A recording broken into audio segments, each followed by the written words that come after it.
કરી દીધું. Okay, very good. હરે કૃષ્ણ, જય શ્રી કૃષ્ણ ટુ એવરીવન. આપણે શરૂ કરીએ આજે શ્રીમદ ભગવદ ગીતાનો 8મો અધ્યાય અક્ષર બ્રહ્મયોગ, ભગવતની પ્રાપ્તિ.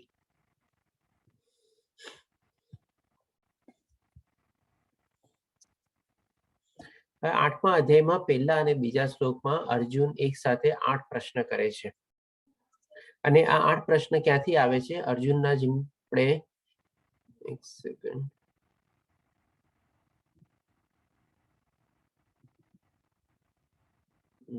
થોડું સેટિંગ બધું કરવું પડશે. ઓકે, હા, 8 પ્રશ્ન આવે છે. આપણે અધ્યાય 7મો જે ગઈકાલે જોયો એમાં 29મા અને 30મા શ્લોકમાં ભગવાન આ 8 શબ્દ વર્ણવે છે. એના ઉપરથી અર્જુન પૂછે છે કે આ બધું શું છે, મને તમે બતાવો. તો પહેલા શ્લોકમાં પૂછે છે, અર્જુને પૂછ્યા કરી, હે ભગવાન, હે પુરુષોત્તમ, બ્રહ્મ શું છે, આત્મા શું છે, સકામ કર્મ શું છે, આ ભૌતિક જગત શું છે તથા દેવતાઓ શું છે? કૃપા કરી આ બધું મને સમજાવો. આમાં 4 પ્રશ્ન પૂછે છે. પછી પાછા આપણને બીજા શ્લોકમાં પૂછે છે, હે મધુસૂદન, યજ્ઞના સ્વામી કોણ છે અને તેઓ શરીરમાં કેવી રીતે રહે છે? વળી ભક્તિમાં પરોવાયેલો મનુષ્ય અંતકાળે આપને કેવી રીતે જાણી શકે છે? તો આ રીતે અર્જુન પ્રશ્નો પૂછે છે. હવે ભગવાન શ્રી કૃષ્ણ આ બધા પ્રશ્નોનો જવાબ આપે છે, સંક્ષિપ્તમાં જવાબ આપે છે. અને જે છેલ્લો પ્રશ્ન છે કે જે અંતકાળે આપને કેવી રીતે જાણી શકો છો, એના વિસ્તારથી આપણને ભગવાન શ્રી કૃષ્ણ સમજાવે છે.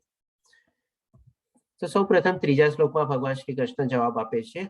પૂર્ણ પુરુષોત્તમ પરમેશ્વરે કહ્યું, અવિનાશી તથા દિવ્ય જીવને બ્રહ્મ કહે છે. આપણે શોર્ટમાં જે ભગવાન શ્રી કૃષ્ણ જવાબ આપ્યો એનું આપણે અનુવાદ રૂપે બધા લઈ લઈએ. પછી એક લાસ્ટમાં ટેબ્યુલર ફોર્મમાં બી છે, જે બધા પ્રશ્નોનો આપણે જવાબ થોડોક સમજી લેશું વિસ્તારથી. અવિનાશી તથા દિવ્ય જીવને બ્રહ્મ કહે છે અને તેના નિત્ય સ્વભાવને અધ્યાત્મ અથવા આત્મા કહેવાય છે. જીવોના ભૌતિક શરીરને સંબંધિત ગતિવિધિ કર્મ કહેવાય છે. હવે અહીંયા આપણે એક નાનકડી સ્લાઇડ આપી છે, આપણે એક પિક્ચોરિકલ એનું પણ સમજી લઈએ. જે ભગવાનની ભક્તિમાં હોય છે એ કૃષ્ણ લોકમાં જાય છે અથવા વૈકુંઠ લોક જાય છે.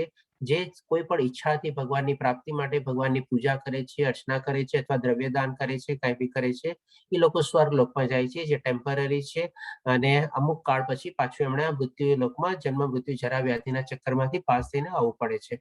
અને જે ડેફિનેટલી જે લોકો આધ્યાત્મિક માર્ગમાં નથી, જે આપણે મેઇન 4 રેગ્યુલેટિવ પ્રિન્સિપલ જે ગઈકાલે સમજ્યા, મીટ ન ખાવું જોઈએ, વેજીટેરિયન થવું જોઈએ, કોઈ નશો ન હોવો જોઈએ, કોઈ જાતની જુગારી પ્રવૃત્તિમાં ન હોવું જોઈએ, અને કોઈ જાતનું આડું આપણું કોઈની સાથે એવા શરીર સંબંધ કે વ્યભિચારી જિંદગી ન હોવી જોઈએ. આ બધાને તો દુર્ગતિ થાય છે અને નીચલી યોનિમાં એ લોકો જન્મ પામે છે. હવે ચોથા શ્લોકમાં ભગવાન શ્રી કૃષ્ણ બાકીના પ્રશ્નોનો જવાબ આપે છે. હે દેહધારીઓમાં શ્રેષ્ઠ, નિરંતર પરિવર્તન એટલે કે અર્જુન, નિરંતર પરિવર્તનશીલ આ ભૌતિક પ્રકૃતિ અધિભૂત એટલે કે ભૌતિક અભિવ્યક્તિ કહેવાય છે. સૂર્ય તથા ચંદ્ર જેવા સમસ્ત દેવોને જેમાં સમાવેશ થાય છે તે ભગવાનનું વિરાટ સ્વરૂપ અધિદેવ કહેવાય છે. અને પ્રત્યેક દેહધારી હૃદયમાં પરમાત્મા સ્વરૂપે સ્થિત હું પરમેશ્વર યજ્ઞનો સ્વામી કહેવાઉં છું. આ 3 પ્રશ્નોનો બીજો આમાં જવાબ આપે છે. હવે છેલ્લો જે પ્રશ્ન છે કે અંતકાળે આપણે કેવી રીતે જાણી શકાય, એનો ભગવાન શ્રી કૃષ્ણ 5મા શ્લોકમાં જવાબ આપે છે અને કહે છે, જે મનુષ્ય મૃત્યુ સમયે કેવળ મારું સ્મરણ કરતું શરીર તજે છે તે તરત મારી પ્રકૃતિને પામે છે, એમાં લેશ માત્ર પણ સંદેહ નથી. આ રીતે ભગવાન એક ટાઈપની ગેરંટી આપે છે કે જ્યારે મૃત્યુ સમયે જો કોઈ મારું સ્મરણ કરે, ચિંતન કરે, મારું ધ્યાન કરે તો ડેફિનેટલી મને પ્રાપ્તિ મળે છે અને એની મોક્ષ થાય છે, મુક્તિ થાય છે. અહીંયા પિક્ચરમાં આપણે જોઈએ છે કે ભીષ્મ પિતામહ છે, જે બાણશૈયા ઉપર છે, ભગવાન શ્રી કૃષ્ણ છે. અને જ્યારે એ દેહ છોડવા જાય છે, જ્યારે યુદ્ધ પૂરું થઈ જાય છે, યુધિષ્ઠિરને પૂરેપૂરું જ્ઞાન આપી દે છે. આ યુધિષ્ઠિરનો ફોટો છે, એ રીતે સિમ્બોલ આ વાળો યુધિષ્ઠિરનો ફોટો છે. અને એ રીતે ભીષ્મ પિતામહ બધું જ્ઞાન આપે છે કે તારે રાજ્ય કેવી રીતે ચલાવવું જોઈએ. અને યુધિષ્ઠિરને પણ ત્યારે ઘણો શોક થાય છે કે મેં બહુ મોટું ખોટું કામ કર્યું. અર્જુનને યુદ્ધ પહેલા થાય છે અને યુધિષ્ઠિરને યુદ્ધ પછી થાય છે. અને એ ત્યારે ભીષ્મ પિતામહ એને પણ સમજાવે છે કે જે કાંઈ પણ થઈ ગયું એમાં કોઈ તારો દોષ નથી અને રાજ્ય તારે આવી રીતે ચલાવવાનું છે. અને એના પછી ઘણા વર્ષો સુધી સરસ રીતે રાજ્ય ચલાવે છે. અને જ્યારે ભગવાન શ્રી કૃષ્ણ એમની સન્મુખ આવે છે ત્યારે આ બધા દેવી દેવતાઓ પણ ત્યાં આવી જાય છે. અને એ લોકો પણ, કારણ કે ભીષ્મ પિતા પણ એક બહુ મોટી પુણ્ય આત્મા, પવિત્ર આત્મા હતી. અને આપણા ભાગવત પુરાણમાં ભીષ્મ પિતામહની એ ટાઈમમાં એક સ્તુતિ કરે છે ભગવાન શ્રી કૃષ્ણની સામે, અને ત્યાર પછી પોતાનો દેહ ત્યાગ કરે છે. ભીષ્મ પિતામહની સ્તુતિ, કુંતી સ્તુતિ, અનેક બ્રહ્મા સ્તુતિ, આ 3 સ્તુતિ એટલે કે 3 પ્રાર્થના આપણા શ્રીમદ ભાગવતમાં બહુ સરસ રીતે વર્ણવાયેલી છે, અને બહુ સરસ એમાંથી આપણને જાણ મળે છે, અને ઘણું સરસ શીખવા જેવી સ્તુતિ છે.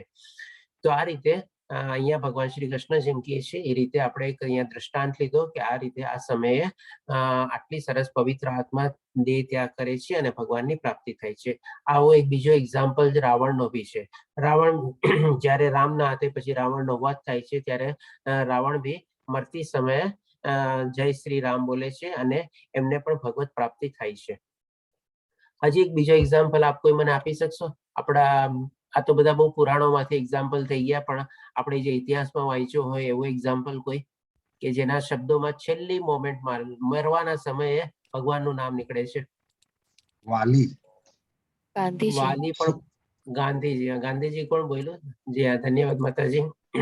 ગાંધીજીને જ્યારે ગોડસે ગાંધીજીને ગોળી મારે છે ત્યારે હે રામ એમના મુખમાંથી શબ્દો નીકળે છે, અને એ પ્રમાણે ગાંધીજી પણ એક એમ કહી શકીએ ને એક કમ્પેરિઝન વાંચી હતી કે ભાઈ ગાંધીજી અને ભગવાન શ્રી કૃષ્ણ અથવા તો રામ એને એક આપણે સાયમલ્ટેનિયસલી એક કમ્પેરેટિવ સ્ટડી કરીએ તો કહેવાય છે કે ગાંધીજીમાં ઘણા બધા ગુણો એવા હતા કે જે ભગવાનના આપણે સાથે મળતા હોતા હતા. અને આપણે પૂરી રીતે તો નહીં કહી શકીએ કે ભગવાન જ હતા, પણ જેમ કહી શકીએ ને આપણે કે ભગવાનનો એક અવતાર હતો, અથવા એવી રીતે ગાંધીજીના ઘણા બધા સારા ગુણો હતા કે જે ભગવાન શ્રી કૃષ્ણ અથવા રામ ભગવાનની સાથે મળતા આવતા હતા.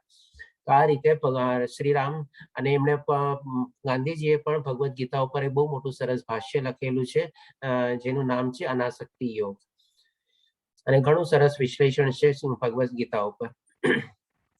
તો આ રીતે ભગવાન શ્રી કૃષ્ણ એના બધા પ્રશ્નોનો જવાબ આપે છે. હવે આ બધા પ્રશ્નોનો જે જવાબ છે આપણે ટેબ્યુલર ફોર્મમાં જોઈ લઈએ અને થોડુંક સમજી બી લઈએ કે ભગવાન શ્રી કૃષ્ણ શું શું કીધું, અને આપણે અત્યાર સુધી પણ લગભગ આ બધું કવર કરી લીધેલું છે.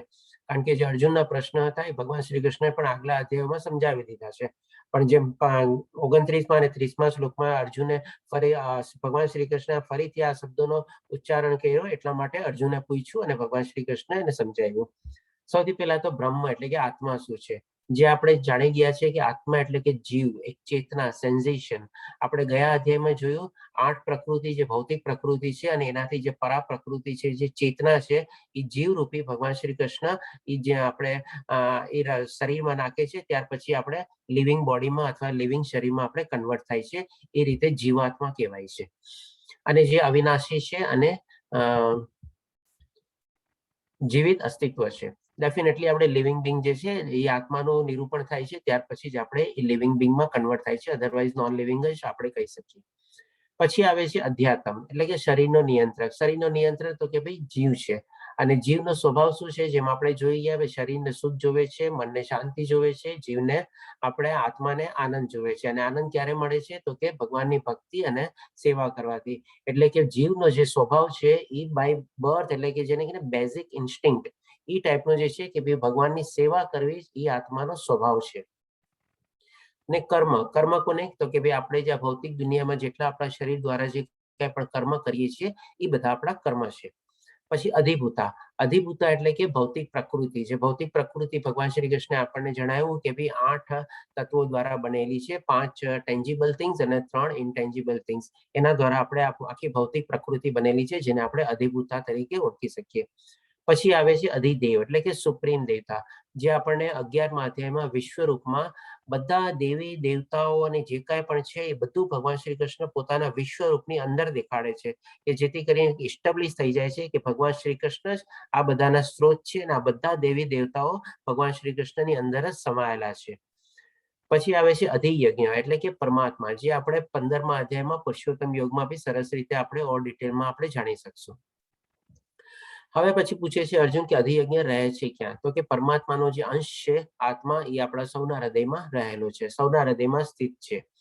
અને લાસ્ટમાં છેલ્લો પ્રશ્ન પૂછે છે કે મૃત્યુ સમયે કૃષ્ણને કેવી રીતે યાદ રાખવું? એટલે કે આજીવન યાદ રાખવાનો અભ્યાસ કરવો. ભગવાન શ્રી કૃષ્ણ કહી તો દીધું કે ભાઈ મૃત્યુ વખતે જે એકદમ મારું સ્મરણ કરે છે, મારું ચિંતન કરે છે, મારું ધ્યાન ધરે છે, એને હું પ્રાપ્ત થાઉં છું. પણ શું એ મૃત્યુ સમય પોસિબલ છે? આખી જિંદગી માણ્યું અને અલગ અલગ બધા કર્મકાંડ ને બધું કર્યું હોય અને છેલ્લી મોમેન્ટમાં એને સમજાઈ ગયું છે કે ચાલો છેલ્લી મોમેન્ટમાં ભગવાનને યાદ કરીશ એટલે મને ભગવાનની પ્રાપ્તિ થઈ જશે, પણ is it possible? Definitely not. જેવા આપણે જિંદગી આખી જિંદગી આપણી જેવી ગઈ હોય એવા જ બધા વિચારો આપણને મરતી સમયે આવે છે અને આપણે ભગવાનનું ગમે તેટલું ચાહે તો બી યાદ નથી કરી શકતા. એ ત્યારે જ યાદ કરી શકીએ જ્યારે આપણે આખી જિંદગીમાં બી આપણે ભગવાનનો આપણે સ્તુતિ, પ્રાર્થના, અર્ચના, સેવા, ભક્તિ એ બધાનો આપણી જિંદગીમાં એક રૂટીન બનાવેલું હોય, એનો અભ્યાસ કરેલો હોય, એને પ્રેક્ટિસ કરેલી હોય, ત્યારે જ જઈને આપણે અંતકાળમાં આપણી બધી ઈચ્છાઓનો ત્યાગ કરીને ફક્ત આપણે ભગવાન તરફ આપણું ધ્યાન કેન્દ્રિત કરી શકીએ છીએ અને ભગવત પ્રાપ્તિ પામી શકીએ છીએ. તો આ જે આમ જોવા જઈએ ને તો સમજવો બહુ સહેલો છે, પણ આનું આચરણ કરવું છે ને બહુ મોટું અઘરું છે. કારણ કે જીવનની જે વાસ્તવિકતા છે મૃત્યુ, એ આપણે હંમેશા એને પાછળ ઠેલતી જઈએ છીએ અથવા તો એને દૂર ઠેલતા જઈએ છીએ, નકારતા જઈએ છીએ અને પોસ્ટપોન કરતા જઈએ છીએ કે ભાઈ ઠીક છે, હજી તો મારે ઘણા દિવસ જીવવું છે ને, હજી ક્યાં હું કાલે મરવાનો છું. પણ આપણે એવી રીતે જિંદગી જીવવી જોઈએ કે ભાઈ આપણે આ ક્ષણ આપણી જીવવાની છે અને આવતી ક્ષણ માની લો આપણે નો બી હોઈએ તો બી આપણું ઈ ક્ષણમાં બી આપણે ભગવાનને યાદ કરી શકીએ અને જે કંઈ પણ કર્મ બી કરતા હોઈએ એ પણ ભગવાનને અર્પિત કરીને કરતા જો હોઈએ તો આપણે ભગવાનની પ્રાપ્તિ કરવી બહુ સહેલી થઈ જાય છે. અધરવાઇઝ તો એ થવી બહુ જ મુશ્કેલ છે. તો આજે આટલું અઘરું જે સત્ય છે જે આપણે માનવા રેડી જ નથી, એની પરીક્ષા યક્ષ પણ યુધિષ્ઠિર પાસેથી લે છે. મહાભારતમાં એક આખી સ્ટોરી છે. એક જ્યારે લોકો વનવાસમાં હોય છે, તળાવમાં પાણી પીવા જાય છે, ત્યારે એક એક કરીને બધા ભાઈઓ ત્યાં પાણી પીવા જાય છે અને પાણી પીતા પહેલા ત્યાં યક્ષ કહે છે કે મારા પેલા પ્રશ્નનો ઉત્તર આપો તો જ તમને કુવામાંથી અથવા તળાવમાંથી પાણી પીવાની પરવાનગી આપીશ, અધરવાઇઝ તમને હું મૂર્છિત કરી દઈશ. તો આ રીતે એ લોકો ભાઈઓ કોઈ ગણકારતા નથી અને આપણે જેમ હોઈએ છીએ ને આપણી લાઈફમાં બી ઘણી વાર આપણી સામે એવો મૃત્યુ સામે આવીને આમ ઊભો રહે છે, પણ આપણે એને માની લો બચી તો ગયા ત્યારે, પણ આપણે હજી પાછા એના એ જ આપણી લાઈફમાં બિઝી થતા રહીએ છીએ. તો જ્યારે યક્ષ સામે આવીને આ લોકોને પ્રશ્ન પૂછે છે તેમ છતાં પણ એ લોકો પણ ગણતરતા નથી અને એના પ્રશ્નને અણદેખો કરી અને પોતે પાણી પીવા માંગે છે, પાણી લેવાની કોશિશ કરે છે અને પોતાના હાથમાં જળ લે છે તો બી અને એ લોકો ત્યાં મૂર્છિત થઈ જાય છે, જેમ યક્ષે કીધું એ પ્રમાણે. પછી ચાર ભાઈઓ જ્યારે આવતા નથી ત્યારે યુધિષ્ઠિર પોતે જાય છે અને યુધિષ્ઠિર પોતે જાય છે ત્યારે પણ યક્ષ એમ જ કહે છે કે પહેલા મારા પ્રશ્નનો જવાબ આપ, ત્યાર પછી હું તારા ચારેય ભાઈઓને જીવિત કરીશ. ત્યાર પછી યુધિષ્ઠિર પૂછે છે કે બોલો તમારો શું પ્રશ્ન છે? તો યક્ષ પૂછે છે કે હજારોને એટલે કે આપણા જીવનનું જે સૌથી મોટું અચરજ છે, સૌથી મોટું જે સરપ્રાઇઝિંગ મોમેન્ટ છે એ શું છે, અથવા તો સૌથી મોટું અદ્ભુત ચીજ શું છે આ દુનિયાની? ત્યારે યુધિષ્ઠિર જવાબ આપે છે હજારો ને હજારો જીવ દરેક ક્ષણે મૃત્યુ મળતા હોય છે. ડેફિનેટલી આખી દુનિયામાં 84 લાખની યોનિમાંથી હજારો ને હજારો જીવ, અહીંયા એમ જીવ શબ્દ વાપરે છે, એમ નથી કે મનુષ્ય, દરેક પ્રાણીઓ, જીવજંતુઓ જેમાં જેમાં આત્માનો વાસ છે એવા બધા જીવ કહેવાય, એટલે કે જીવાત્મા, બધા લોકો મૃત્યુ પામતા હોય છે. હજારો, લાખો, કરોડોની સંખ્યામાં દરેક ક્ષણે મૃત્યુ પામે છે. પરંતુ એક મૂર્ખ વ્યક્તિ, હવે અહીંયા આવે છે વ્યક્તિનો સવાલ એટલે કે મનુષ્યનો સવાલ. મનુષ્ય તેમ છતાં પોતાને મૃત્યુહીન માને છે અને મૃત્યુ માટે તૈયાર નથી. એટલે કે અહીં તો હંમેશા મૃત્યુ માટે તૈયાર રહેવાનો જ નથી અને આ ભૌતિક દુનિયાના સંસર્ગમાં છે એને ભોગવવા માટે હંમેશા તૈયાર રહેવાનો છે. અને આ જ દુનિયાની સૌથી મોટી અદ્ભુત વસ્તુ છે અથવા અચરજ પામનારી વસ્તુ છે કે માણસ મૃત્યુને હંમેશા પાછળ ઠેલતો જાય છે, એને ગણકારતો નથી, એને સ્વીકારતો નથી, એને આમ બાદ ભરતો નથી કે આવ મૃત્યુ આવ, હું તારી જ રાહ જોઈને બેઠો છું. એવી રીતે આ આ દુનિયાનું સૌથી મોટું અચરજ છે. એટલા માટે જોવા જઈએ ને કે આ જે મેં કીધું ને એ પ્રમાણે સમજવો સહેલો જ છે, બહુ ઈઝી લાગશે, પણ આચરણ કરવું બહુ જ ડિફિકલ્ટ છે. હવે ભગવાન શ્રી કૃષ્ણ 6ઠ્ઠા શ્લોકમાં કહે છે, હે કુંતી પુત્ર, શરીરનો ત્યાગ કરતી વખતે મનુષ્ય જે ભાવનું સ્મરણ કરે છે એવા જ ભાવને તે નિશ્ચિતપણે પ્રાપ્ત કરે છે. અહીંયા પણ પાછી ભગવાન શ્રી કૃષ્ણને આપણી પૂર્વજન્મ અને આગલો જન્મમાં કેવી રીતે થાય અને શું શું કેરી કરીએ એ આપણને કહે છે. તો ફરીથી આ એ શ્લોક એ પ્રશ્નના રેફરન્સમાં છે, જેનો પ્રશ્ન હોય નોંધી શકે છે એ શ્લોક, કે આપણે જેવી જેવી આપણી મનસ્થિતિ છે, જેવો આપણો મનનો ભાવ છે, જેવી આપણી લાગણી છે, જેવો આપણો જીવ ક્યાંક અટકેલો છે, જેવી આપણે કોઈ ઈચ્છા કોઈ ચીજમાં અટકેલી છે, આપણા આગલા જન્મમાં એટલે કે નેક્સ્ટ બર્થમાં આપણે એને જ પ્રાપ્ત કરીએ છીએ અને એ પણ ભગવાન શ્રી કૃષ્ણ શું કહે છે, એવા જ ભાવને નિશ્ચિતપણે પ્રાપ્ત કરે છે. એટલે કે એમાં પણ કોઈ જાતની કોઈ દુવિધા કે શંકા નથી. મરતી વખતે આપણે કંઈક એવી ચીજો યાદ કરતા હોઈએ. આપણે અહીંયા એક એક્ઝામ્પલ લઈ લઈએ. ભરત રાજાનું એક એક્ઝામ્પલ છે, નાનકડી સ્ટોરી છે, તમને કહી દઉં. ભરત રાજા એ આપણે જેના ઉપરથી આપણે ભારત વર્ષનું નામ પડેલું છે, ભારત એ રામ લક્ષ્મણ ભરત શત્રુઘ્ન વાળા નથી, પણ બીજા ભરત રાજા. ઓકે, હવે એ ભરત રાજા એક વનપ્રસ્થ લે છે. અમુક ઉંમર પછી પોતાનું રાજપાટ છોડીને વનવાસ લે છે અને વનમાં જઈને પોતાની જિંદગી વિતાવે છે અને ભગવાનની સરસ મજાની સ્તુતિ કરે છે, પાઠ કરે છે, યજ્ઞ કરે છે. તમે જોજો અહીંયા બધું છે. એ ટાઈમમાં બધા યજ્ઞ થતા એ પ્રમાણે તો એ કરતા હોય છે. હવે થાય છે શું, એક દિવસ જ્યારે ભરત રાજા યજ્ઞ કરતા હોય છે ત્યારે એની સામે તમે જોજો અહીંયા ઝરણું જાય છે અને આજુબાજુ એક બધા વૃક્ષ છે અને વચ્ચેથી એક ઝરણું પાસ થાય છે. તો એક હિરણ હતું, જે પ્રેગ્નેન્ટ હિરણ હતું અને એ પ્રેગ્નેન્ટ હિરણ ભાગતું હતું. અને એની પાછળ શું કામે ભાગતું હતું? કારણ કે પાછળ એની શિકાર પડ્યો હતો, એટલે કે સિંહ કે વાઘ પડ્યો હતો જેનો શિકાર કરવા માંગતો હતો. અને આ જે પ્રેગ્નેન્ટ હિરણ છે એને બચાવવા માંગતું હતું, પોતાની જાતને અને પોતાની અંદર જે બચ્ચું જન્મ લેવાનું છે એને બંનેને બચાવવા માંગે છે. તો એ ભાગે છે અને અહીંયાથી આમ એક જમ્પ મારવા જાય છે. તો એ જેવું જમ્પ મારે છે એમાં જેમ આપણે થાય ને કે ભાઈ પ્રીમેચ્યોર ડિલિવરી થઈ જાય, તો એનું જે બચ્ચું છે એ પાણીમાં પડી જાય છે અને એ ત્યાં ભાગી અને પછી પોતે જેમ કે પ્રીમેચ્યોર ડિલિવરી થઈ અને પ્લસ પોતાનું જાન બચાવ હતું, એટલું ટેન્શન હતું, એટલું સ્ટ્રેસ હતું, ભાગે છે કારણ કે પોતાનો જીવ બચાવવો હતો અને બચ્ચાને બી બચાવવો હતો. એમાં ને એમાં એ હિરણનું ત્યાં મૃત્યુ થઈ જાય છે અને આ બચ્ચું પાણીમાં પડી જાય છે. ત્યારે આ બધું આખું દ્રશ્ય જે છે ભરત રાજા એની સામે જુએ છે. હવે એટલું ક્ષણિક ભરમાં થઈ જાય છે કે એ ટાઈમમાં એ કંઈ કરી બી શકતા નથી. પછી જેવું થાય છે ત્યારે પોતે જાય છે, એ બચ્ચાની ઝરણામાંથી ઉપાડે છે અને પોતાની પાસે લે છે અને પોતે એની સાર સંભાળ ને બધું દેખરેખ ને બધું કરે છે અને એને સરસ રીતે મોટું બી કરે છે. હવે આ બધી પ્રક્રિયામાં થાય છે શું કે ભાઈ એનું જે પોતે જે પર્પઝ થી ગયા હતા, પોતે જે ધ્યેય થી ગયા હતા કે મારે ત્યાં ભગવાનની પ્રાપ્તિ કરી છે, યજ્ઞ કરવા છે, એમાં એનું જે ધ્યાન હતું એ ધ્યાન આસ્તે આસ્તે આસ્તે એમાંથી ડાયવર્ટ થઈ જાય છે, એમાંથી ચેન્જ થઈ જાય છે અને એનું ધ્યાન છે એમાં હિરણમાં લાગી જાય છે. જેમ આપણે ઘણીવાર હોય ને વેસ્ટર્ન કન્ટ્રીઝમાં પેટની બધા પાયડા હોય તો એમાં ઘણું બધું એ લોકોને સરસ રીતે બધું કેર કરતા હોય ને સરસ રીતે રાખતા હોય એવી રીતે, અને એની લાગણીમાં એ આવી જાય છે. હવે એક દિવસ શું થાય છે, એ હિરણ તો જંગલી પ્રાણી છે, એ તો જંગલમાં જવાનું છે. જેમ નાના છોકરાઓને તો એના દોસ્તારો ને ફ્રેન્ડ્સ અને બાળકો ને બધા સાથે રમતે પાર્કમાં રમવું ગમે ને એવી રીતે એને કઈ થોડી ને મોટા લોકોની સાથે બધું બેસવું કરવું ગમે.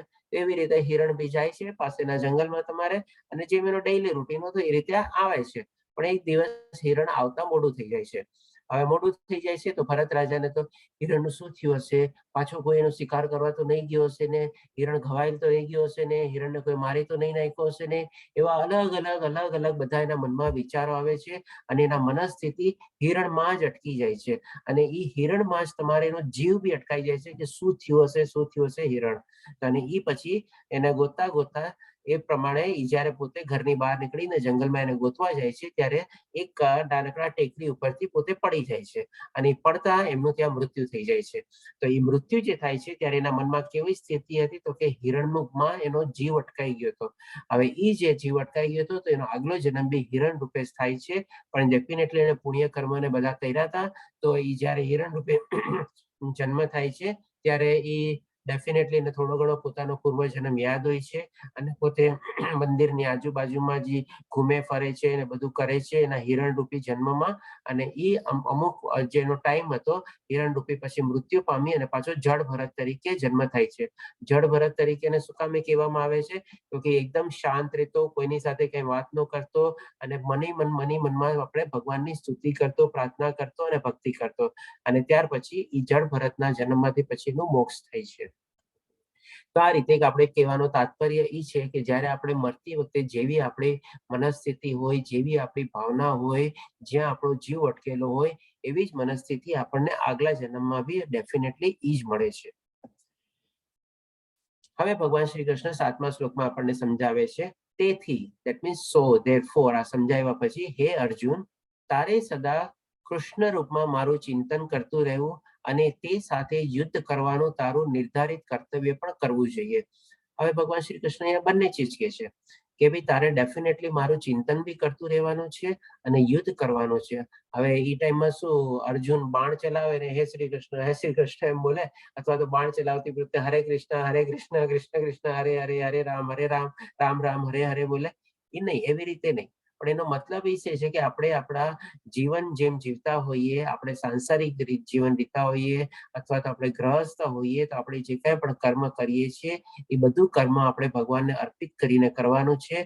અને એ કર્મ કરતા કરતા આપણા મનમાં જે બધા ભૌતિક દુનિયાના જે વિચારો આવે છે, જે ખરાબ વિચારો કહી શકો આપણે, અથવા તો જે વિકારો આવે છે, એ વિકારોની સામે આપણે યુદ્ધ કરવાનું છે, એની સામે ફાઇટ કરવાનું છે અને એને આપણે અંદર નથી લેવાના અને આપણું મનને આપણે શુદ્ધ બનાવવાનું છે, મનને શાંત રાખવાનું છે અને ભક્તિમય એટલે કે ભગવાનનું ચિંતન કરવામાં જ આપણે આપણા મનને પરોવીને રાખવાનું છે. તો આ રીતે આપણે જો કરીએ તો તારા કાર્યોનું મને સંપૂર્ણ સમર્પણ કરીને અને તારા મન તથા બુદ્ધિને મારામાં સ્થિર કરીને તું નિશ્ચિતપણે મને પ્રાપ્ત કરીશ. એટલે કે જે કાંઈ પણ આપણે કર્મ કરતા હોઈએ એ પણ ભગવાનને સમર્પિત કરવાના છે, મનને શાંત રાખી બુદ્ધિને આપણે કેળવવાની છે કે ખરાબ વિચારો અથવા વિકારોને મનની અંદર નથી લાવવાના, અને આ રીતે મન અને બુદ્ધિને સ્થિર કરીને આપણે આપણું યુદ્ધ લડવાનું છે, ભગવાનમાં મન સ્થિર કરવાનું છે, ભક્તિમાં સ્થિર કરવાનું છે, ભગવાનની પ્રાર્થના અર્ચનામાં આપણું જીવન ગાળવાનું છે. તો ડેફિનેટલી આપણને પણ નિશ્ચિતપણે પ્રાપ્ત થશે ભગવાન, કારણ કે આપણે જાણી ગયા છીએ કે આપણા જીવનનું લક્ષ્ય શું છે, ભગવાનની પ્રાપ્તિ છે. હવે પછી 8મા શ્લોકમાં ભગવાન શ્રી કૃષ્ણ કહે છે, હે પાર્થ, જે મનુષ્ય પોતાના મનને મારું સ્મરણ કરવામાં સદા મગ્ન રાખીને અવિચળ ભાવથી પૂર્ણ પુરુષોત્તમ પરમેશ્વર રૂપે મારું ધ્યાન કરે છે તે નિશ્ચિતપણે મને પ્રાપ્ત કરે છે. હવે અવિચળ ભાવથી એટલે કે આપણે એમાંથી વિચલિત બી નથી થવાનું.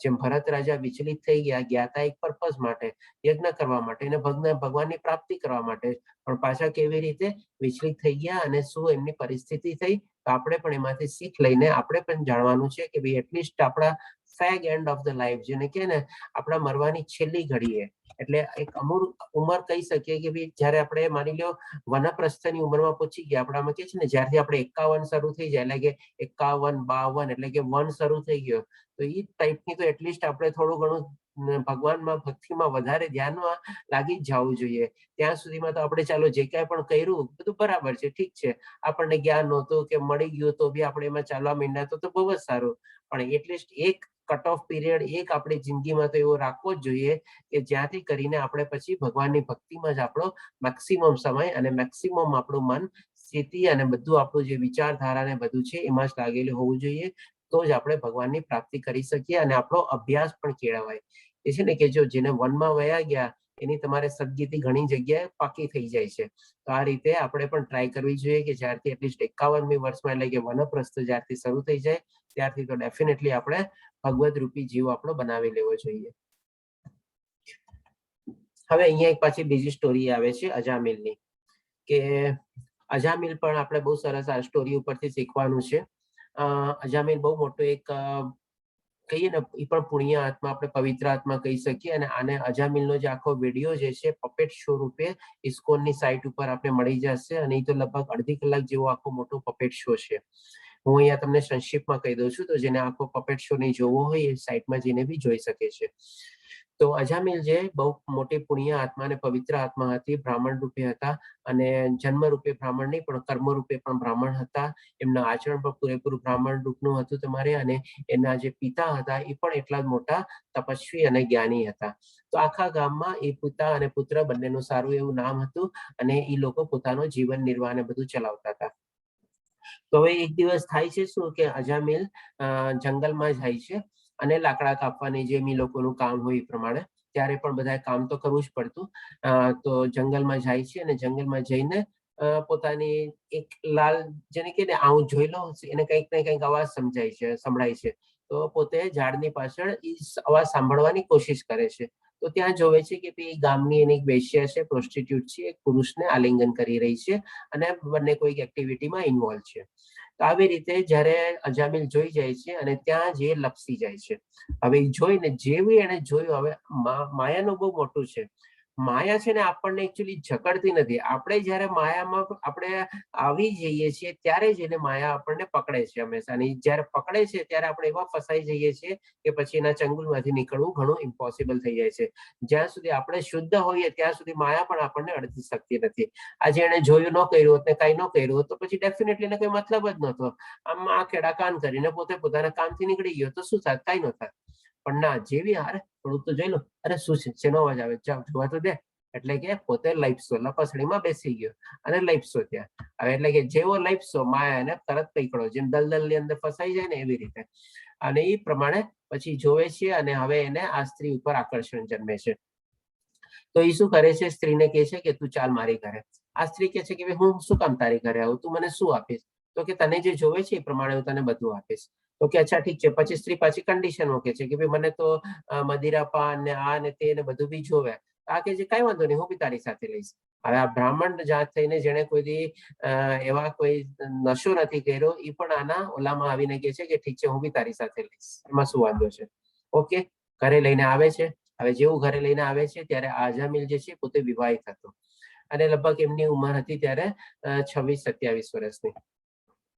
અને વિવાહિત હોવા છતાં જયારે ઘરમાં લઈને આવે છે એટલે સૌથી મોટા તો પત્ની અને એના પિતા અને બધાથી વિરોધ થાય છે કે આ જે છે પાપ કર્મ છે.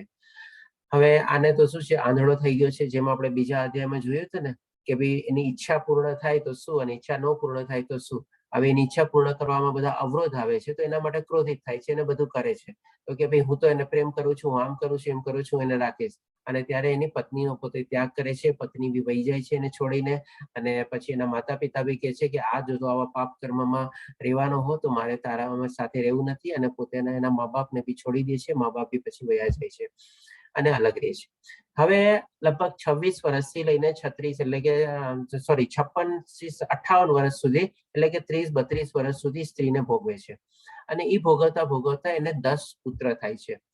અને 10 પુત્ર થાય છે અને એમાં જોગાનું જોગ જેને કહીએ ને આપણે કે ભાઈ જેમ માતા છે ને એના પુત્રને ક્યારેય તિરસ્કાર ન કરે, ગમે તેટલું કઈ બી કર્યું હોય ને તોય. એવી જ રીતે બીજું એક છે આપણે ભગવાન. ભગવાન બી એના જે ભક્તો જે છે એનો કોઈ તિરસ્કાર ન કરે. તો આ રીતે એનો જોગ સંજોગ પ્રમાણે એના 10મા પુત્રનું નામ એ નારાયણ રાખી દે છે. હવે 58મે વર્ષે કંઈક ને કંઈક થાય છે અને એની તબિયત બગડે છે અને પોતે મૃત્યુ પથારી ઉપર આવી જાય છે. હવે જેવો મૃત્યુ પથારી ઉપર આવી જાય છે ત્યારે આવે છે બધા યક્ષ દૂતો બધા અને એને લેવા આવે છે. હવે આને હજી પોતાના જીવનમાંથી બધું ગયું નથી. આ ભૌતિક ની બધી દુનિયાની ઈચ્છાઓ આ તે બધી ગઈ નથી. ત્યારે શું કરે છે, એ હંમેશા એના નાના પુત્રની જેમ હોય ને, સૌથી નાનો દીકરો બધાને વાલો હોય એટલે આ હંમેશા નારાયણ નારાયણ નારાયણ કરતો હોય છે. તો જયારે એને બધા યક્ષ દૂતો લેવા આવે છે ત્યારે પણ એના મોઢામાંથી નીકળે છે નારાયણ નારાયણ નારાયણ. એવી રીતે એના પુત્રને બોલાવતો હોય છે. પણ ત્યારે આપણે વિષ્ણુ દૂત બી બધા આવી જાય છે. એટલે નારાયણ એટલે બીજું નામ વિષ્ણુ દૂત બી આવી જાય છે અને એ સમજે છે કે આપણે વિષ્ણુ દૂત તરીકે આપણે જઈએ અને જોઈએ શું છે, કારણ કે નારાયણ નારાયણ શબ્દ વાપરે છે. ત્યાં જઈને જોવે છે તો પછી યક્ષના દૂતો અને વિષ્ણુના દૂતો વચ્ચે બહુ મોટી એક ડિબેટ ચાલે છે. અને ભાગવતમમાં આખી ડિબેટ બહુ સરસ રીતે વર્ણવેલી છે કે ધર્મ શું છે, એને શું કર્યું, શું કામ અમે લેવા આવ્યા, કેમ આ છે તેમ છે બધું કરીને. અને પણ અલ્ટિમેટલી જે વિષ્ણુ દૂત જે છે એ બધા યક્ષના દૂતોને કહે છે ના તમે વયા જાઓ, એને મને બોલાવ્યો છે, મારે મારો ધર્મ નિભાવવો છે, મારે એને બચાવવો છે. અને એ પ્રમાણે અજામિલ બચી જાય છે. અજામિલ બચી ગયા પછી એને પોતાને રિયલાઇઝ થાય છે કે મેં કેટલું મોટું પાપ કર્યું. મેં મારી પત્નીને છોડી દીધી, હું વિવાહિત હતો તો બી મેં મારા સાંસારિક ડ્યુટીઝ જે હતી બધી નિભાવી નહીં, મેં મારા મા બાપની સેવા ન કરી. આવી રીતે બધા મનમાં એના ઓલા પાપની જે આવે ને કે લાગણીઓ આવે છે. અને પછી પોતે હરિદ્વાર જાય છે. હરિદ્વાર જઈને લગભગ 20 વર્ષ જેવું સુધી તપ કરે છે અને પછી 80 કે 81 વર્ષની ઉંમરમાં ભગવાન શ્રી કૃષ્ણ પોતે પાછા આવે છે વૈકુંઠ લોકથી અને એ અજામિલને મોક્ષ મળે છે. આ રીતે આપણે આખી અજામિલની સ્ટોરી છે. તો તો આમાં પણ આપણે સરસ રીતે જાણી શકીએ છીએ કે આપણે આપણા આધ્યાત્મિક માર્ગના રસ્તા ઉપર ક્યારેય વિચલિત બી ન થવું જોઈએ. એટલા માટે એ શ્લોકના રેફરન્સના રૂપમાં આ આપણે સ્ટોરી આપણે આવેલી છે કે આપણે અવિચળ એટલે કે વિચલિત થયા વગર આપણે સરસ રીતે આપણે ભગવાનની ભક્તિ કરવી જોઈએ. એક સ્ટેજ ઉપર જ્યારે આપણે ડિસાઈડ કરી લીધું કે ના ભાઈ હવે તો મારે આ જ કરવું છે, આના સિવાય બીજું કાંઈ નથી કરવું, ત્યારે પણ ઘણા બધા આકર્ષણો આપણી સામે આવતા જ હોય છે, પણ એનાથી આપણે વિચલિત ન થવું જોઈએ. એ એક આપણી ટાઈપની લર્નિંગ છે આ સ્ટોરી દ્વારા. હવે પછી 9મા શ્લોકમાં ભગવાન શ્રી કૃષ્ણ કહે છે મનુષ્યને જોઈએ કે, હવે મનુષ્ય ઉપર આવે છે. પેલા અર્જુનને કીધું, બંને શ્લોક દ્વારા સમજાવ્યું કે તું આવી આવી રીતે મારી ભક્તિ કર. હવે ભગવાન શ્રી કૃષ્ણ આપણા બધાને જ કહે છે કે મનુષ્યને જોઈએ કે પરમ પુરુષનું ધ્યાન સર્વજ્ઞ. હવે આ શ્લોક બહુ સરસ રીતે આપણે સમજવું જોઈએ, કારણ કે આ આપણા માટે છે. ડાયરેક્ટલી આપણને સંબોધીને કહે છે એ રીતે છે ભગવાન શ્રી કૃષ્ણ કે પરમ પુરુષનું ધ્યાન સર્વજ્ઞ એટલે કે બધાના જ્ઞાતા છે, બધું એમને નોલેજ છે, બધું જ્ઞાન છે, એટલે કે સર્વજ્ઞ. પુરાતન એટલે કે અનાદિકાળથી ચાલ્યા આવે છે. અને નિયંતા એટલે કે જેનો કોઈ આદિ નથી, મધ્ય નથી અને અંત નથી, એટલે કે નિયંતા, જેનો કોઈ અંત ન હોય એટલે નિયંતા. લઘુમતથી પણ લઘુતર, નાનામાં નાની જે ચીજ છે હોય, જેમ કે એટમ હોય, એની અંદર ઇલેક્ટ્રોન, પ્રોટોન, ન્યુટ્રોન હોય, એના કરતા પણ નાના, અને એટલા માઇક્રો, સર્વના પાલન કરતા. ડેફિનેટલી આ ટાઈપનો શ્લોક આપણે 5મા અધ્યાયમાં બી જોયેલા છે કે ભાઈ આ આખી દુનિયાનો સૌથી બધાનો ધારણ કરતા હું જ છું, અને મારા થકી જ આખી દુનિયા છે, એનો ભોગતા પણ હું જ છું, અને બધાનો હિતેચ્છુ પણ હું જ છું. એ રીતે 5મા શ્લોકમાં કહે છે. અને અહીંયા પણ પાછા ફરીથી કહે છે સર્વનું પાલન કરતા, ધારણ કરતા, સમસ્ત ભૌતિક પ્રકૃતિથી પરે. એટલે ડેફિનેટલી ગયા અધ્યાયમાં એમાં જ આપણે જોઈ ગયા કે આ ભૌતિક પ્રકૃતિથી પરે છે ભગવાન શ્રી કૃષ્ણ. અચિંત્ય એટલે કે અનમેનિફેસ્ટ, તથા નિત્ય પુરુષના રૂપમાં એટલે કે આપણે શ્યામ સુંદર રૂપમાં. તેઓ સૂર્ય સમાન તેજસ્વી છે. તેઓ એટલે કે ભગવાન શ્રી કૃષ્ણ દિવ્ય છે, અલૌકિક છે, અને આ ભૌતિક પ્રકૃતિથી પર છે. એટલે આ બધી ચીજ રે ભગવાન શ્રી કૃષ્ણ એક સાથે આપણને છે ને, આપણે જેમ બહાર ટ્રાવેલિંગ કરવા જઈએ ત્યારે આપણે કેમ આપણું ભાતું ને બધું રેડી કરીએ, એમ આખું એક ચીજમાં સરસ મજાનું પેકિંગ કરીને આપણને કહે છે કે આ રીતે મારું ચિંતન કરવું જોઈએ, અને આ રીતે મને મારી ભક્તિમાં મનુષ્યએ પ્રવૃત્ત થવું જોઈએ. હવે આવી રીતે આપણે જોઈએ છીએ કે બ્રહ્માજી પણ ભગવાન શ્રી કૃષ્ણની સ્તુતિ કરતા, શંકરજી પણ ભગવાન શ્રી કૃષ્ણની સ્તુતિ કરતા. અહીંયા પણ એક નાનકડી સ્ટોરી છે. ભૂદેવીઓ આવે છે ભગવાન બ્રહ્માજી પાસે અને કહે છે કે ભાઈ પૃથ્વીલોક ઉપર ઘણું બધું અનિષ્ટ થાય છે, ઘણું બધું ન જોવાનું થાય છે, અને ઘણું બધું પાપ થાય છે. ત્યારે બ્રહ્માજી ભગવાનની સ્તુતિ કરે છે, વિષ્ણુજીની સ્તુતિ કરે છે, અને ત્યારે બ્રહ્માજી વિષ્ણુજી એમના હૃદયમાં આવીને એને દર્શન આપે છે અને કહે છે કે બીજા એ લોકો બધાને તું સંદેશ આપ કે યાદવોના વંશમાં હું એ પૃથ્વી ઉપર આવીશ. એટલે કે એ આપણને ભગવાન શ્રી કૃષ્ણ બ્રહ્માજી રૂપી સંદેશ પહોંચાડે છે અને પોતે અવતરિત થાય છે. અહીંયા પણ જયારે પાર્વતી માતા ભગવાન શંકરને કહે છે કે ભાઈ આખી દુનિયા તો તમને પૂજે છે, તમે તો મહાદેવ કહેવાઓ છો, તો તમે કેમ ભગવાન શ્રી કૃષ્ણની સ્તુતિ કરો છો? અહીંયા ભગવાન શ્રી કૃષ્ણનો ફોટો આપ્યો છે. તો એ રીતે મહાદેવ પણ સમજાવે છે કે ભાઈ સર્વ દેવોના દેવ પણ ભગવાન શ્રી કૃષ્ણ છે, અને પાર્વતીને સંતોષકારક જવાબ આપે છે. હવે ભગવાન શ્રી કૃષ્ણ કહે છે કે જો આ રીતે કોઈ સરસ રીતે ભક્તિ કરતું હોય અને જો મને જે પ્રાપ્ત કરે તો એની ગતિ શું થાય છે? તો 15મા શ્લોકમાં કહે છે મને પ્રાપ્ત કર્યા પછી મહાપુરુષ કે જેઓ ભક્તિ યોગી છે. મહાપુરુષ એટલે કે જેમ અર્જુન ને બધાને પાછા સંબંધી એને બી કીધા 2 શ્લોક, અને પછી જેવો ભક્તિ યોગી એટલે કે આપણને પણ કીધું મનુષ્યોને કે પણ શું કરવાનું, એટલે કે એમાં પણ જેવો આવો ભક્તિ યોગી બની શકે છે તેઓ દુઃખમય એવા આ ક્ષણભંગુર જગતમાં કદાપી પાછા આવતા નથી, કારણ કે તેમને પરમ સિદ્ધિ પ્રાપ્ત થાય છે. કોણ આવે આ મૃત્યુલોકમાં પાછું? મૂર્ખો એ જ આવે પાછી ઈચ્છા પ્રગટ કરે, કારણ કે આમાં તો પ્રોબ્લેમ જ પ્રોબ્લેમ છે. હવે એ આપણે નેક્સ્ટ શ્લોકમાં જોશું. તો 16મા શ્લોકમાં ભગવાન શ્રી કૃષ્ણ કહે છે હે અર્જુન, આ ભૌતિક જગતમાં સર્વોચ્ચ લોકથી માંડીને નિમ્નતમ એટલે કે બધા લોકો અને જેટલા બી લોકો છે સર્વોચ્ચ લોક એટલે કે આપણે સ્વર્ગલોકને બી ઉચ્ચતમ માની લઈએ, માની લો ટોપ મોસ્ટ એકદમ, અને નિમ્નતમ એટલે કે નરક એને બી લઈ લઈએ. બધા જ દુઃખોના સ્થાન છે, અને આ ડેફિનેટલી પૃથ્વી તો છે જ, આ મૃત્યુલોક તો છે જ દુઃખનું કારણ. જન્મથી લઈને મૃત્યુ સુધી દુઃખ જ દુઃખ છે, તકલીફ જ તકલીફ છે, બીજું કઈ છે જ નહીં. જે નાની મોટી આપણે સુખ ગણીએ છીએ, આનંદ ગણીએ છીએ, એ પણ ટેમ્પરરી છે, અને ક્યારેક ક્યારેક એ પણ આપણા દુઃખનું કારણ બની જાય છે. એ પણ આપણે સરસ રીતે આપણા આગલા અધ્યાયમાં સમજી ગયા છીએ. એટલે કે બધા જ દુઃખોના સ્થાન છે કે જ્યાં વારંવાર જન્મ તથા મરણ થયા કરે છે. પરંતુ હે કુંતી પુત્ર, જે મનુષ્ય મારા ધામને પામે છે તે કદાપી પુનર્જન્મ પામતો નથી. આ રીતે ભગવાન શ્રી કૃષ્ણ આપણને જન્મ મૃત્યુ જરા વ્યાધિમાંથી મુક્તિ થવાનો રસ્તો બતાવી દે છે અને પછી કહી બી દે છે કે જે મારા ધામને પામે છે તેનો પુનર્જન્મ થતો નથી. તો હવે આજે 17 થી 19 શ્લોક છે જે એક ટાઈમલાઈન ઉપર છે બ્રહ્માજીના આપણા જીવન કાળ દરમિયાન ઉપર. અને બ્રહ્માજીનું પણ જે જીવ છે આ જીવનકાળ જે છે એક લિમિટેડ છે. હાલાકી એ પણ billions and billions of years છે જે આપણે ચોથા અધ્યાયમાં જોઈ ગયા હતા. તેનું પણ સંક્ષિપ્ત રૂપમાં આપેલું છે અહીંયા કે ભી માનવીય ગુણના અનુસાર 1000 યુગ મળીને બ્રહ્માજીનો એક દિવસ થાય છે. વળી તેમના રાત્રિનો અવિધિ પણ એટલી જ હોય છે. બ્રહ્માજી દિવસમાં આરંભ કાળે બધા જીવો અવ્યક્ત દશામાંથી વ્યક્ત થાય છે અને પછી જ્યારે બ્રહ્માની રાત પડે છે ત્યારે તેઓ પુનઃ અવ્યક્ત દશાને પામે છે. પછી વારંવાર જ્યારે બ્રહ્માજીનો દિવસ ઉદય પામે છે ત્યારે બધા જીવો પ્રગટ થાય છે અને બ્રહ્માની રાત શરૂ થતા જ તેઓ અસહાયપણે નાશ પામે છે.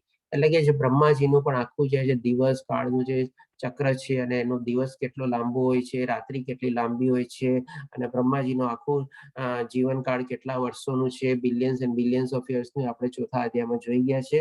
જો આપ લોકોમાંથી કોઈને કઈ ઇન્ટરેસ્ટ હોય તો એને પાછું ફોલો કરી શકે છે આખી ટાઈમ લાઈનને. અને એ પ્રમાણે બ્રહ્માજીનો પણ એક આપણે આ સૃષ્ટિનો પણ એક દિવસ નાશ છે. પણ ભગવાન શું કહે છે પછી 20મા શ્લોકમાં, જેમ આપણે અહીંયા જોઈ ગયા કે જે મનુષ્ય મારા ધામને પામે છે. હવે ભગવાન શ્રી કૃષ્ણ શું છે પોતાના ધામને ડિસ્ક્રાઇબ કરે છે. આપણે આગલા અધ્યાયમાં હજી એકવાર જોઈશું કે ભગવાન શ્રી કૃષ્ણ હજી એકવાર પોતાના ધામને બી કેટલું સરસ રીતે ડિસ્ક્રાઇબ કરે છે. આમાં 20મા શ્લોકમાં ભગવાન શ્રી કૃષ્ણ કહે છે, આ સિવાય એક અનન્ય અવ્યક્ત પ્રકૃતિ છે, એટલે કે પોતાના ધામ વિશે બધું સમજાવે છે, જે શાશ્વત છે, એટલે કે જે પરમાનન્ટ છે. અને આ વ્યક્ત તથા અવ્યક્ત પદાર્થી પર છે, એટલે કે આ ભૌતિક દુનિયામાં જે કાંઈ પણ વ્યક્ત છે અથવા જે કાંઈ પણ અવ્યક્ત છે, જે આપણે બધું જોઈ ગયા આપણે ગયા અધ્યાયમાં, એ બધાથી પર છે. ભગવાન શ્રી કૃષ્ણની શક્તિ બી એનાથી પર છે અને એમનું જે ધામ છે એ પણ એનાથી પર છે, એનાથી ઉપર છે. તે સર્વોપરી અને કદાપી નષ્ટ ન થનારું છે. એટલે કે ઈ જે ધામ છે એકદમ પરમાનન્ટ છે અને કોઈ દી એને નષ્ટ કરવા વાળું કોઈ છે નહીં. અને ડેફિનેટલી એ એનું જેને કે ઇન્ફાઇનાઇટ એક્ઝિસ્ટન્સ છે. જ્યારે આ જગતમાંનું બધું જ નષ્ટ પામે છે ત્યારે પણ તે ભોગ તેમનો તેજ રહે છે, ત્યારે પણ તે ભાગ તેમનો તેજ રહે છે. એટલે કે આ જગત દેટ મીન્સ કે ભગવાન શ્રી કૃષ્ણ આપણને ઇનડાયરેક્ટલી એક મેસેજ આપે છે કે આ જગત તો છે જ નાશવંત અને એક ને એક દિવસ તો નષ્ટ થવાનું જ છે. અને એ ભગવાન શ્રી કૃષ્ણની શક્તિ જ છે. જેમ આગલા અધ્યાયમાં બી ભગવાન શ્રી કૃષ્ણે કીધું હતું કે આનું જન્મ અને વિનાશ કરતા હું પોતે જ છું.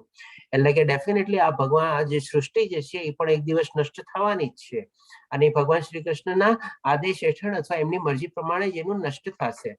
પણ જે પોતાનું ધામ જે છે એને એમનો એમ રહે છે, એનો કોઈ પણ ટચ કરી શકતું નથી અને એ શાશ્વત પ્રકૃતિ છે. આ રીતે ભગવાન શ્રી કૃષ્ણ વર્ણવે છે અને ત્યાં જે પહોંચેલો છે એ ફરીથી પાછો કોઈ દી અહીંયા આવતો નથી.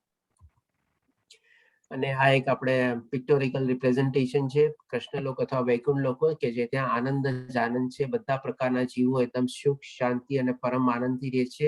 એટલે કે સત્ય ચિત્ત આનંદ. હવે આપણે આ છેલ્લો શ્લોક છે. જે મનુષ્ય ભક્તિમય સેવાના માર્ગનો સ્વીકાર કરે છે તે વેદાધ્યાન તપ યજ્ઞ દાન કરવાથી અથવા તાત્વિક કે સકામ કર્મ કરવાથી પ્રાપ્ત થનારા ફળોથી વંચિત રહેતો નથી. હવે આ ભગવાન શ્રી કૃષ્ણ શું કામે કહે છે કે ભાઈ શું છે, ઘણી વાર લોકો એ માણસ સમજે છે કે ભાઈ ભક્તિ યોગ કરવો એ તો ઘણા ન સમજેલા માણસો બી કરતા હોય. પણ જેમ કે ઘણી વાર શું છે, જે મોટા મોટા વેદ ધ્યાન કરે, મોટું મોટું તપ કરે, યજ્ઞ કરે, દાન કરે અથવા તો તાત્વિક એટલે કે તત્વ રિલેટેડ હોય એને કહેવાય તાત્વિક. અને તત્વ એટલે કે શું, આત્મા. અથવા કે સકામ કર્મ કરવાથી પ્રાપ્ત થનારા ફળોથી પણ વંચિત રહેતો નથી. એટલે જે માણસો આ બધી ચીજ કરે છે ને એને જે ફળ મળતું હોય છે એ જ એની અગેન્સ્ટમાં આપણે બીજો માણસ લઈએ કે જે ભક્તિમય સેવાનો માર્ગ સ્વીકારે છે અને પ્રભુની ભક્તિ કરે છે, પ્રભુની સેવા કરે છે, પ્રભુની ચિંતન કરે છે, પ્રભુનું પારાયણ કરે છે, પ્રભુમાં મન ધરોવેલું છે, પ્રભુમાં જે બધી બુદ્ધિ ને બધું અટકાયેલું છે, એવો માણસ. તો આ જે માણસને જેટલું પુણ્ય મળવાનું છે, જેને આ માણસે કઈ વાંચ્યું કર્યું નથી તો એને પણ એ જ ફળ મળવાનું છે. ભગવાન શ્રી કૃષ્ણ એ કહે છે કે તે પણ એ બધા ફળોથી વંચિત રહેતો નથી જેને આ બધી એક્ટિવિટી કરેલી છે. તે કેવળ ભક્તિ કરવાથી જ ફળો પામે છે. કેટલું સરસ કહે છે. હવે જે માણસ ભક્તિ કરે છે ને ઇનડાયરેક્ટલી આ બધી ચીજ કરે છે એટલા જ માટે તો એને ફળ પણ મળે છે. તે કેવળ ભક્તિ કરવાથી જ બધા ફળો પામે છે. અને અંતે સર્વોપરી સનાતન ધામને પણ પામે છે. હવે આ બધા જે લોકો છે ને, હોઈ શકે કદાચ એ સનાતન ધામ સુધી ન બી પહોંચી શકે. જેમ આપણે જોયું કે ભાઈ ધ્યાન યોગમાં ભ્રષ્ટ થઈ જાય તો શું હાલત થાય એની. જેમ કે પછી યજ્ઞમાં અહીંયા ભરતમાં મહારાજનો આપણે એક્ઝામ્પલ જોયો, ભ્રષ્ટ થઈ જાય તો શું થાય. પછી એવી રીતે આપણે અજામિલનો બી એક્ઝામ્પલ જોયો કે ભાઈ ભ્રષ્ટ થઈ જાય તો પછી શું થાય. એ લોકો બધા પણ બહુ મોટું મોટું વેદ ધ્યાન, તપ, યજ્ઞ અને બધું દાન કરેલું, પણ જો આવું કઈ થાય તો ડેફિનેટલી લોકોને સનાતન ધામ ન મળે. કદાચ 2-3 જન્મ લાગી જાય ત્યારે જઈને મળે, જેમ ભરત રાજાને મળ્યું. તો પણ પરંતુ અહીંયા ભગવાન શ્રી કૃષ્ણ કે છે જે ભક્તિમય સેવાનો માર્ગનો સ્વીકાર કરે છે એને આ બધા ફળ બી મળે છે અને સર્વોપરી સનાતન ધામ બી પામે છે. તો આ રીતે આપણો અહીંયા 8મો અધ્યાય પૂરો થાય છે. આજે ટાઈમ સારો છે આપણી પાસે, તો પ્રશ્ન કોઈ ન હોય તો લઈ શકીએ છીએ આપણે સરસ રીતે.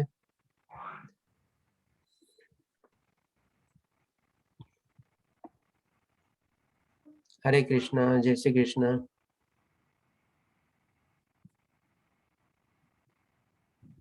આ એ જ ભરત મુનિ હતા કે જે આપણે રામ ભગવાનના વંશ, આઈ મીન કે ભરત વંશ કહીએ છીએ.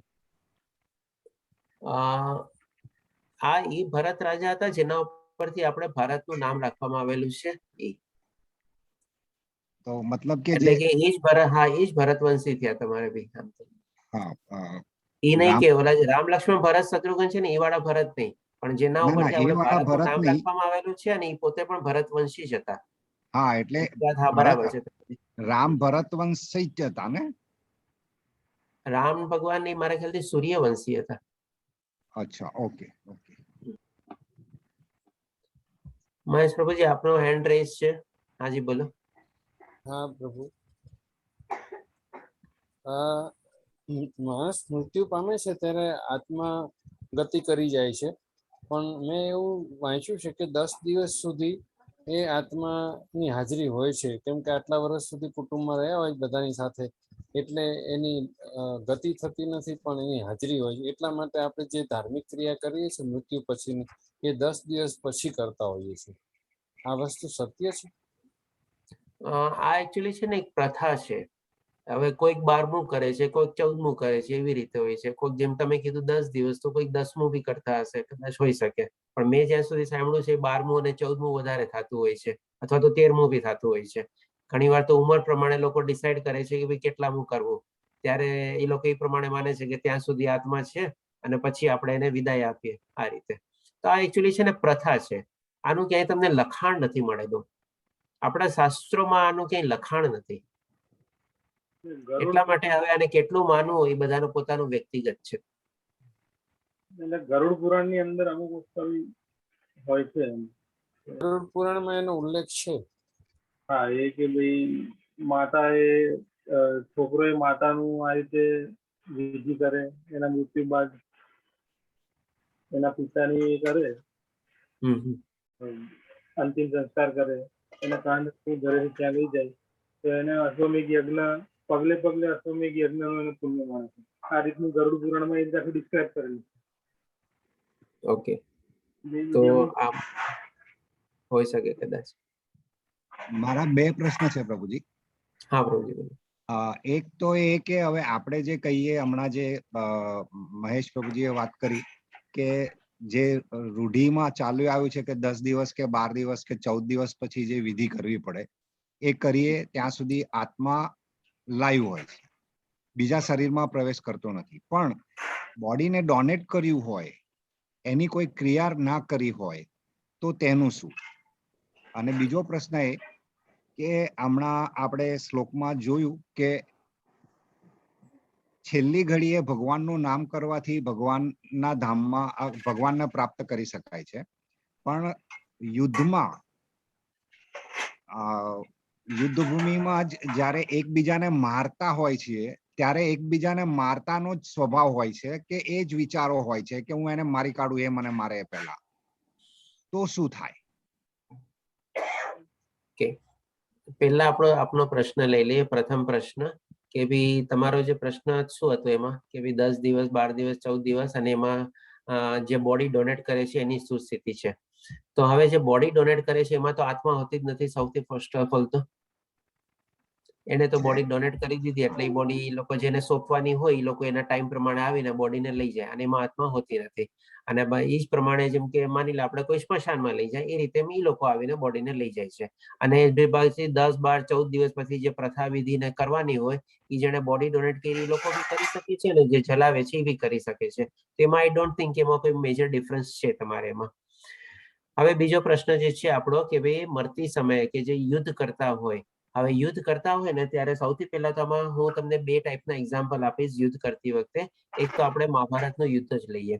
તો મહાભારતના યુદ્ધમાં જે યોદ્ધાઓ મર્યા હતા ને બધાને તમારે ભગવતની પ્રાપ્તિ થઈ હતી. કારણ કે એ આપણે ધર્મ ક્ષેત્ર ઉપર યુદ્ધ કરી રહ્યા હતા અને પોતે ભગવાન શ્રી કૃષ્ણએ પણ એ બધાને કીધું હતું કે જેનું આમાં મૃત્યુ સાથે બધા ભગવાનની પ્રાપ્તિ કરશે. હવે તમે આજની તારીખમાં પ્રેક્ટિકલી એ રીતે જોવા જાવ, માની લો કોઈ કારગિલ યુદ્ધ કે કંઈક થયું છે અને અથવા કોઈ બોર્ડર ઉપર કોઈ યુદ્ધ ચાલી રહ્યું છે, તો હવે ત્યાં જે યુદ્ધ ચાલી રહ્યું હોય ત્યાં કોણ લોકો યુદ્ધ કરતા હોય? ડેફિનેટલી મિલિટરી વાળા પર્સન જ યુદ્ધ કરતા હોય. હવે જે મિલિટરી વાળા પર્સન જે યુદ્ધ કરતા હોય તો એ લોકો શું છે, યુદ્ધ લડતા લડતા પોતાનો સ્વધર્મ નિભાવે છે. અને જેમ ભગવાન શ્રી કૃષ્ણએ કીધું જે સ્વધર્મ નિભાવતા નિભાવતા બી જો એ મૃત્યુ પામે તો પણ એ ભગવાનને ગતિ જ પામવાનો છે. જરૂરી નથી કે એ ટાઈમમાં એ ભગવાનને યાદ કરે કે ભગવાનને યાદ કરવાનો એનો મોકો બી મળે. મોકો બી ઘણી વાર એવું ટાઈપનું યુદ્ધ થતું હોય તો મોકો બી ન મળે. ક્યારે પોતાનો જીવ વયો ગયો પોતાને બી ખબર ન પડે. પણ એ પોતાનો સ્વધર્મ નિભાવતા યુદ્ધ કરતા કરતા મૃત્યુ પામે છે તો ડેફિનેટલી એની પણ ગતિ સારી થવાની જ છે. હરે કૃષ્ણ પ્રભુજી, ધન્યવાદ. હરે કૃષ્ણ પ્રભુજી. પ્રભુ મૃત્યુ થઈ જાય માણસનું પછી મૃત્યુલોકમાં આવવા માટે પુનર્જન્મ વખતે એમ કહે છે કે આત્મા પોતે સ્વીકારે છે કે આજીવન મેં સારા કર્મો કરવા જોઈએ એ કરી નથી શક્યો, એ પૂર્ણ કરવા માટે થઈને મારે હવે મૃત્યુલોકમાં જવું છે. અને એ વધારેમાં વધારે કષ્ટદાયક પરિસ્થિતિ પસંદ કરે છે આત્મા.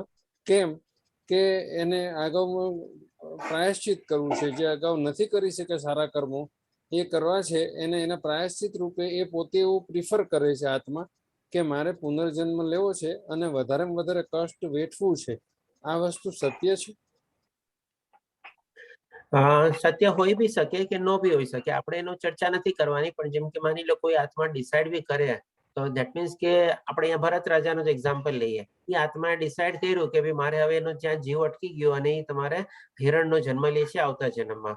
હવે એને તો એટલા પુણ્ય કર્મ કર્યા હતા એટલે એને પોતાનો યાદ હતો, તો પણ એ શું કરે છે કે આજુબાજુ મંદિરમાં આ બધા પોતાના હિરણ રૂપમાં બી ત્યાં જ ભેટકા કરે છે અને મૃત્યુ પામ્યા પછી પાછો જળ ભરત રૂપે થાય છે. તો આ રીતે જે આત્માની આવી ઈચ્છા હોય તો એને પણ ભગવાન શ્રી કૃષ્ણ તૃપ્ત કરે જ છે ને. જે આત્માને માની લો એની ઈચ્છા હોય કે ભાઈ મેં સારા કર્મ નથી કર્યા, મારે ફરીથી પાછું મૃત્યુલોકમાં આવવું છે અને મારી જે યાત્રા છે એને મારે આગળ વધારવી છે, તો ભગવાન એની બી ઈચ્છા પૂરી કરશે. કારણ કે એની ઈચ્છા છે મરતી વખતે. તો ડેફિનેટલી આ શ્લોક પ્રમાણે તો એ એમ જ બંધબેસતું થઈ ગયું ને. ભગવાન એની ઈચ્છાને તૃપ્ત કરી કે જા તારે જાવું છે તો તું જા. શિલ્પા માતાજીએ હેન્ડ રેઝ કર્યો છે. હરે કૃષ્ણ પ્રભુજી. હરે કૃષ્ણ. હા પ્રભુજી, આ તુલસીની માળાનો એક નિયમ હોય છે કે એમાં લસણ ડુંગળી ગ્રહણ ન કરવા. તો શું ન કરું સંભળાણું મને. હેલો, હરે કૃષ્ણ પ્રભુજી. હા હરે કૃષ્ણ. આ તુલસીની માળાનો પહેરવાનો જે ગ્રહણ કરવાનો એક નિયમ હોય છે કે લસણ ડુંગળીનો ત્યાગ કરવો. તો ઘણી વાર એવું પણ બને છે કે ડોક્ટર પણ સલાહ આપતા હોય છે કે સ્વાસ્થ્ય માટે લસણ ખાવું જરૂરી છે. તો એ સહી કે ગલત? લસણ ડુંગળી એકચ્યુઅલી આપણે જયારે મારા ખ્યાલથી 14મા અધ્યાયમાં બી છે, એ આપણે એના ઉપર ત્યારે ટોપિક ઉપર ડિસ્કસ કરશું. અને નોર્મલી ઘણા લોકોના કહેવા પ્રમાણે જે છે કે ભાઈ જમીનની અંદર ઉગે છે એટલે ન ખાવું જોઈએ કારણ કે એમાં જીવજંતુ હોય છે અને ઘણા લોકો કહે છે કે ભાઈ સુગંધ અથવા એમાં જે દુર્ગંધ છે એના માટે ન ખાવું જોઈએ. પણ ડેફિનેટલી સ્વાસ્થ્યના કારણે ડુંગળી લસણ ક્યારેક ક્યારેક ફાયદાકારક બી છે. તો મારા ખ્યાલથી તમારે one has to be very practical થવું જોઈએ કે જો તમારું સ્વાસ્થ્ય એનાથી સુધરતું હોય અને તમારે ખાવું જરૂરી છે તો ભલે તમે તુલસી માળા ગ્રહણ બી કરી હોય, કહીશ કે તમારે એ જે માત્રામાં લેવા છે એ માત્ર અમે લઈ શકો છો. એના તમારે બાધ્યનું રહેવું જોઈએ, કારણ કે શરીર હશે તો તમે ભક્તિ કરી શકશો ને. અને જો શરીર જ નહીં હશે તમારે, અથવા શરીર જ નિર્બળ પડી ગયું હશે અને શરીરમાં જેવી કોઈ કમજોરી થઈ ગઈ હશે તો તમે કેવી રીતે ભક્તિ બી કરી શકશો? તો જ્યાં સુધી શરીર છે આપણું ત્યાં સુધી એને સાચવવા માટે જે આપણે જે મિનિમમ કામ કરવા પડે અથવા મિનિમમ જે કંઈ ખાવું પીવું પડે એ એમાં કોઈ બાધ્ય નથી, એ તમે કરી શકો છો. Thank you. હરે કૃષ્ણ માતાજી. પ્રભુ હા જ્યારે મહેશ પ્રભુજી, આપ ક્યાંય પૂછતા હતા? હા, એક અચાનક મૃત્યુ જ્યારે થાય, એક્સિડેન્ટલ ડેથ, અકસ્માતમાં, ત્યારે એમ કહેવાય છે કે એ કોઈ લાસ્ટ મોમેન્ટે એને વિચારવાનો કોઈ તક કે મોકો મળતો નથી એ આત્માને. એટલે એવા આત્માની સદગતિ કે દુર્ગતિ કેવી રીતે થાય છે? એના કર્મોના આધારે જ માત્ર થાય છે, કેમ કે એને પસંદ કરવાનો તો કોઈ મોકો જ નથી મળ્યો. મહેશ પ્રભુજી, મેં આપને એક અહીંયા એક્ઝામ્પલ બી આપ્યો આપણા બધાના લોકોમાંથી જ, અને એક માતાજીએ જવાબ બી આપ્યો ગાંધીજી. તો ગાંધીજીનું મૃત્યુ બી તો અકસ્માત જ હતું ને. એને ધાર્યું તો કે હું આવી રીતે આમ જાઉં છું ને મને સામેથી આવીને 3-4 ગોળી મળી જશે. કેટલું ઓલ ઓફ એ સડન એના ઓલામાં 3-4 ગોળી મારી દે છે ગોડસે, અને એના મોઢામાંથી અનાયાસે હે રામ જ નીકળે છે. તો જે માણસ આવી રીતે ભક્તિ કરતો હોય અને જેના ગમે તેટલું એક્સિડન્ટ થાય, એક ફ્રેક્શન ઓફ સેકન્ડ માટે બોલવા માટે લાગે હે રામ, અથવા તો એ વિચાર લાવવા માટે, તો પછી આપણે કેવી રીતે માની શકીએ કે ભાઈ અકસ્માત મૃત્યુ વખતે બી એના મનમાં એ વિચાર ન આવે અથવા એવા શબ્દ ન બોલી શકે? ગાંધીજીનું તો અકસ્માત મૃત્યુ જ હતું ને. એટલે અનાયાસે થયેલી પ્રવૃત્તિ થઈ. હા, એટલે કે આમ જેને કે ડિફોલ્ટ આપણે ઘણી વાર છે કે મરતી વખતે બી શું છે માણસના મનમાં, અરે ભાઈ ઓલાને મારે પ્રોપર્ટી નથી આપી, મારે મારું વિલ ચેન્જ કરવું છે. અરે ભાઈ મરતી વખતે તને એ જ બધું શું જે છે શું હજી હવે તો સુધાર. અને જે ભક્તિ માર્ગ માને એને મરતી વખતે કઈ હોય જ નહીં, ભગવાનનું નામ જ લેતો હોય તો. મેં એવું વાંચ્યું છે પ્રભુ કે જ્યારે આવી રીતે એક્સિડન્ટલ ડેથ થાય છે ત્યારે આત્માનો પ્રવેશ બીજા શરીરમાં એકદમ જલ્દી થતો હોય છે, અને એ આજુબાજુ કોઈ પ્રેગ્નન્ટ લેડીઝ હોય એના શરીરમાં જે પિંડ ફૂલતો ફાલતો હોય, વિકસતો હોય, એના શરીરમાં પ્રવેશ પામે છે, એવું મેં વાંચ્યું છે ગુરુજી. કે તો આનું કોઈ સમાધાન નથી થતું? આનું સમાધાન તો મારી પાસે બી નથી. તમે જે વાંચ્યું હશે કદાચ એનો સોર્સ શું છે મને ખબર પડે તો કદાચ હું બી કંઈ કહી શકું.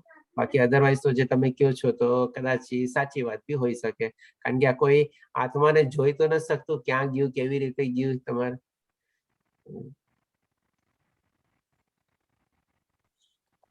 પણ એ સંદર્ભમાં મારે એવું ચિંતન માનવું છે પ્રભુજી, કે આપનો એક પ્રશ્ન. જ્યારે સોરી. ગર્ભમાં કોઈ જે પિંડ આપણે કહીએ છીએ એ તો ગર્ભમાં પ્રવેશે ત્યારે એમાં આત્મા પણ પ્રવેશી જ જતો હોય છે ને. નહીતર તો એ ગ્રો થઈ જ ન શકે ને. અગર એનામાં આત્મિક કોઈ પણ વસ્તુમાં જો અગર આત્મા ન હોય તો ઉર્જા ન હોય તો એ ગ્રો કેવી રીતના થાય? તો અગર એ કોઈ પણ પ્રેગ્નેન્ટ લેડી છે તો એમાં એ બચ્ચું જે ગ્રો થઈ રહ્યું છે એને પણ આપણામાં એક બ્રહ્મજીવ કહેવામાં આવે છે, કેમ કે એમાં આત્મા ઓલરેડી છે, તો એમાં બીજા આત્મા પ્રવેશી શકે એવું મને લાગતું નથી.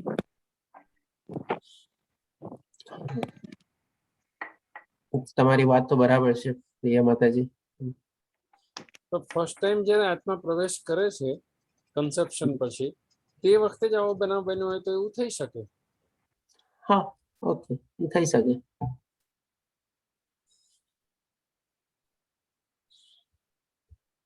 ચિંતન પ્રભુજી, આપનો પ્રશ્ન છે, આપનો હેન્ડ રાઇઝ છે.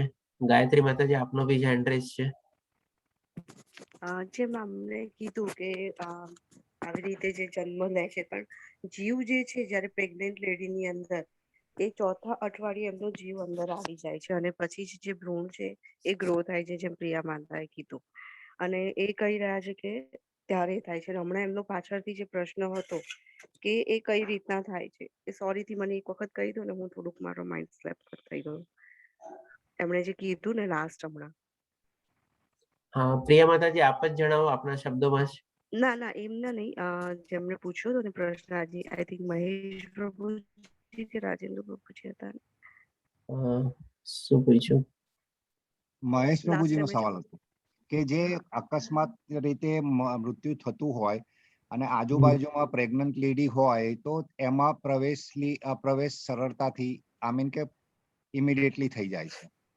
ના, અને પણ મારું જ્યાં સુધી જ્ઞાન છે ને ત્યાં સુધી એવું કહેવામાં આવે છે કે જેની સાથે આપણા જે ઋણાનુબંધ હોય છે, બરાબર છે, જેમ કે મારા માતા છે કે મારા સાસુ સસરા છે કે જે પણ મારી આજુબાજુમાં છે, જેમની સાથે મારા ઋણાનુબંધ છે, એ જ રીતે જ્યારે મારો પૃથ્વી પર ફરી જો જન્મ થવાનો હોય છે, તો એ બધા સાથેના ઋણાનુબંધ આવે ત્યારે જ મારો ફરીથી જન્મ થાય છે, જ્યાં સુધી મારું જ્ઞાન છે ત્યાં સુધી. પછી મને બી ખબર નથી, પણ બધા જનરલી એવું કહેતા હોય છે. આર્ગ્યુમેન્ટ રીતે એવી બી કહી શકાય ને કે આજુબાજુમાં ભલે પ્રેગ્નન્ટ લેડી હોય કે ત્યાં એ આત્માનો પ્રવેશ થઈ શકે, પણ એ આત્મા પુણ્યાત્મા હોય અને જે આપણે આગળ શીખી ગયા કે ભાઈ પણ થોડાક સત્કર્મ કર્યા હોય તો એ ગર્ભ શ્રીમંત કે શ્રીમંતના ઘરે જન્મ થાય, પછી વધારે પુણ્ય કર્યા હોય તો એ પુણ્યાત્માને